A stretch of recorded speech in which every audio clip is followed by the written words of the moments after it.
أعوذ بالله من الشيطان الرجيم. آمن الرسول بما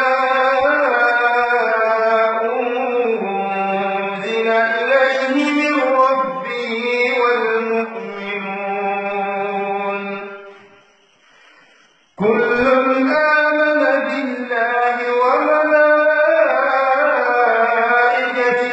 وكتبه ورسله لا نفرق بين أحد من رسله وقالوا سمعنا وأطعنا غفرانك ربنا وإليك المصير.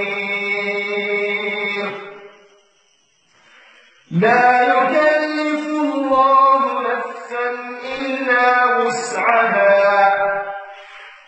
لها ما كسبت وعليها ما اكتسبت ربنا لا تؤاخذنا إن نسينا أو أخطأنا ربنا ولا تحمل علينا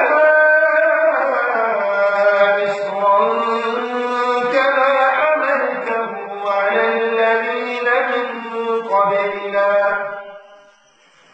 ربنا ولا تحملنا ما لا طاقة لنا به واعف عنا واغفر لنا وارحمنا